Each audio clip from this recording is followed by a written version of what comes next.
Oi pessoal, tudo bem? Aqui é o professor Takeo, professor de Transformações Químicas da UFABC. Estou aqui nesse vídeo para a gente resolver alguns exercícios da lista, tá? Hoje a gente vai corrigir alguns exercícios da parte 3.1 de solubilidade. Vamos lá. Balanceie as seguintes reações e classifique-as como reação de formação de sólidos, precipitação, liberação de gás ou reação ácido-base. Coloque os estados dos produtos formados em cada reação: gasoso, líquido, sólido ou aquoso. Vou fazer algum só, tá pessoal? Vamos fazer o item A. Bem, por onde começo? Então, quando você não sabe por onde começar um balanceamento, comece pelo elemento o primeiro elemento aqui da esquerda, o carbonato de potássio. Coloque 1 e aí a gente começa a analisar elemento por elemento aqui da equação. Então, a gente tem 2 potássios do lado dos reagentes. A gente precisa ter 2 potássios no lado dos produtos, tá? Onde que está o elemento que tem o potássio? Unidade de potássio. Como aqui cada unidade de potássio fornece um átomo de potássio, a gente tem que colocar 2 na frente do potássio para balancear o átomo de potássio. Uma vez que você colocou 2 aqui na frente, a gente tem então 2 nitratos dos lados produtos. A gente tem que ter 2 nitratos do lado dos reagentes. Esse nitrato de cobre já tem 2 para cada 1 de nitrato de cobre. Então, simplesmente colocando 1, a gente já balanceou os 2 nitratos. Colocando 1 aqui no nitrato de cobre, a gente tem que balancear o cobre. O cobre do lado do reagente tem que ser igual ao cobre do lado do produto, um de cada lado, um de cada lado. E aí a gente percebe que está tudo ok pelo carbonato também. Então a gente tem um carbonato do lado dos reagentes e um carbonato dos lados dos produtos.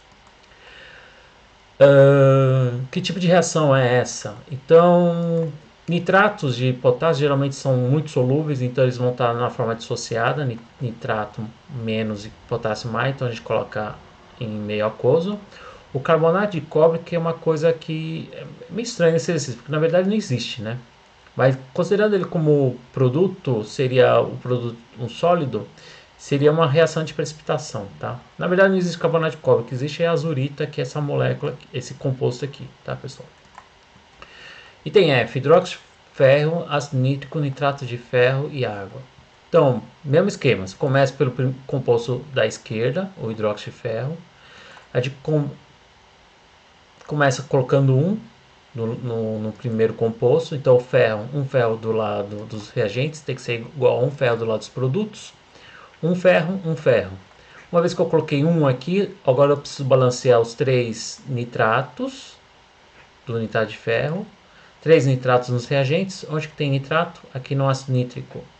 Então, cada ácido nítrico fornece um nitrato. Então, a gente é obrigado a colocar 3 ácidos nítricos para balancear os nitratos.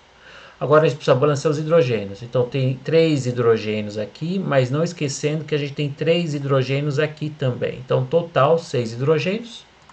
6 hidrogênios no produto, cada molécula de água fornece 2 hidrogênios, então dividindo por 2 a gente vai ter 3 moléculas de água.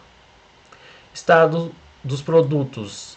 Nitrato de ferro, de novo, todos os nitratos são solúveis em água, então eles vão estar na forma dissociada, nitrato menos e ferro 3 mais.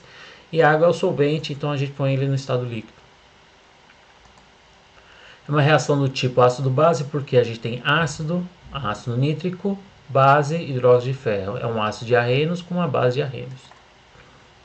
3.2. Escreva uma equação química balanceada para cada uma dessas 4 reações aqui. Vou fazer 2 deles, tá? O metal potássio, água, produz gás hidrogênio, hidróxido de potássio em meio aquoso, tá?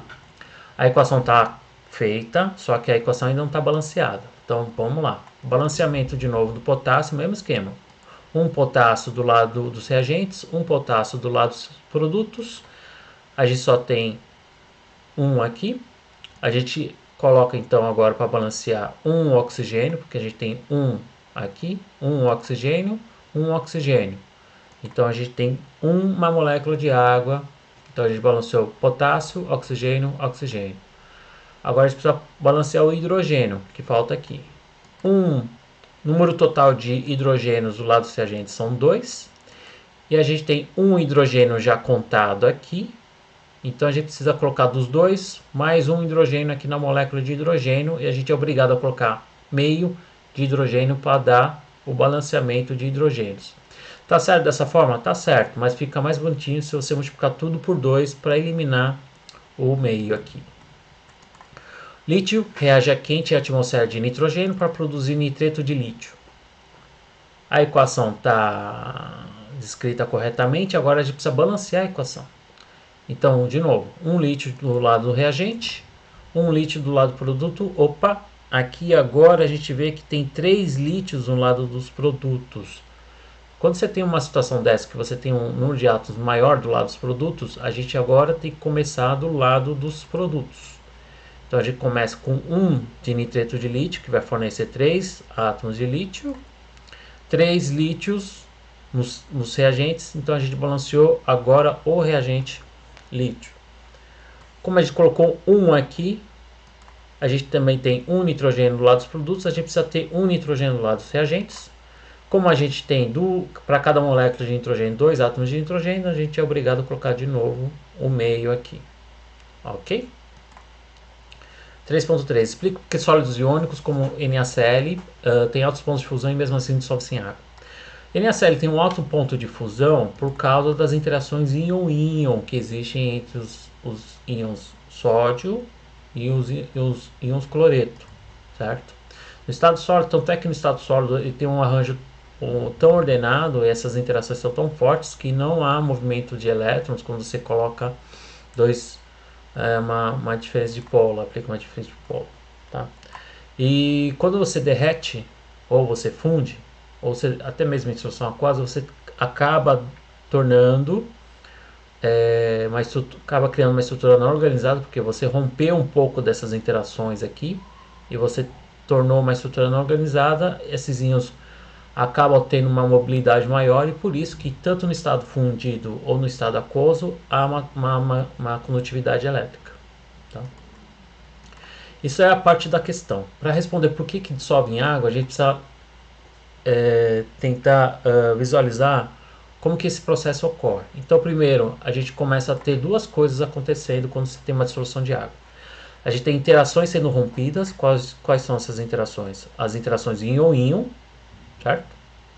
E a gente tem interações também entre as moléculas, de algumas moléculas de água sendo rompidas, que são as ligações de hidrogênio, tá? Precisa romper interações entre as moléculas solventes porque mais para frente a gente vai formar interações íon-dipolo, tá? Íon-dipolo, íon-dipolo.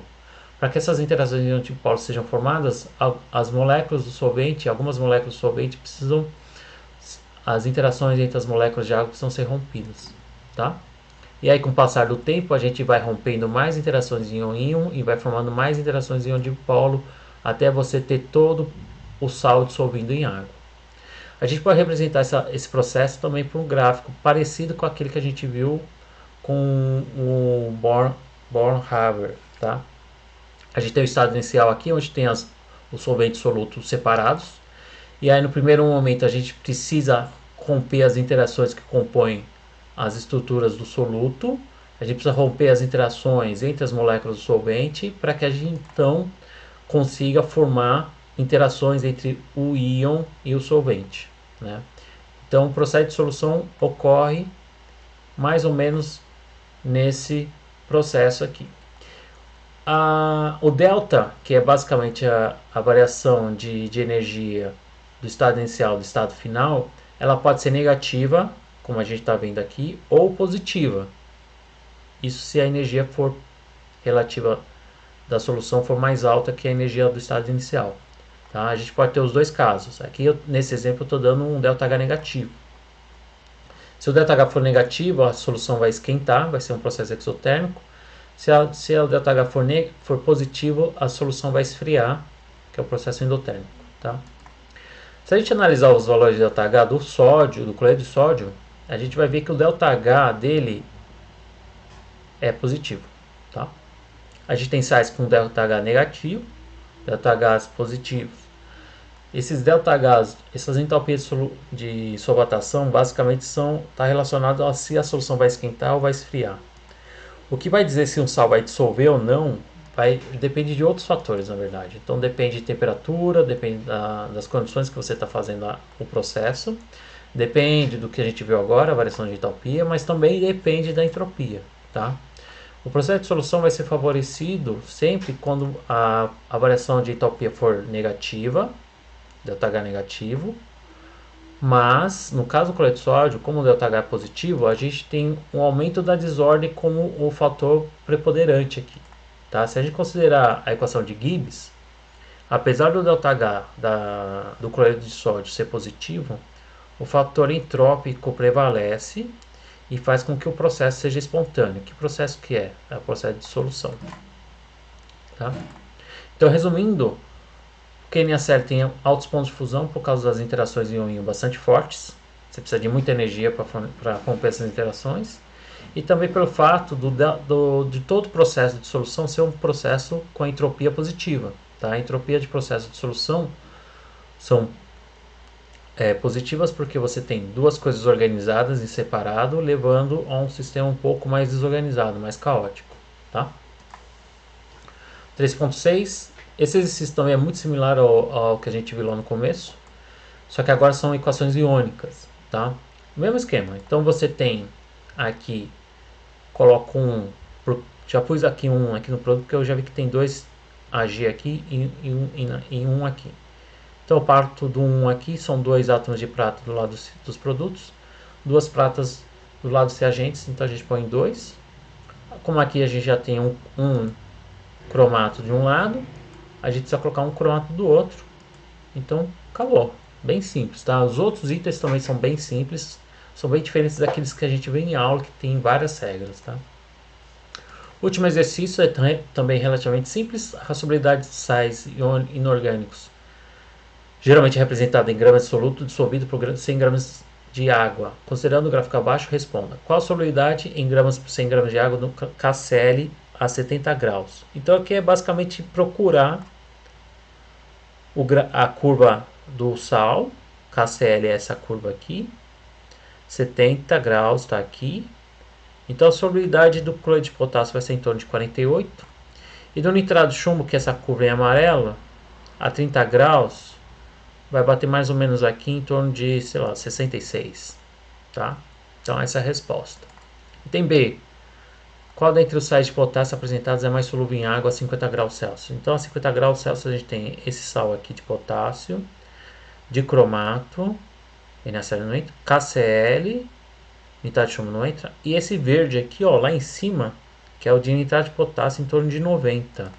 Então o nitrato de potássio é o mais solúvel em água. Porque sais com o mesmo ânion, cloretos, apresentam solubilidades diferentes. Então aqui é basicamente por causa do cátion, não tem outra explicação. Sódio, potássio, cálcio são cátions diferentes, consequentemente possuem tamanhos diferentes, certo? O sódio e o potássio têm cargas diferentes em relação ao cálcio. Isso tudo leva à diferença das forças de íon-íon e as energias liberadas na formação das interações íon-solvente também vão ser diferentes. E na soma desses fatores acarretam na diferença de solubilidades entre esses três cloretos. Tá? Pode-se verificar que os nitratos são bastante solúveis. Por quê? Bem, basicamente os nitratos todos os nitratos são solúveis, via de regra, por causa da relação carga-tamanho.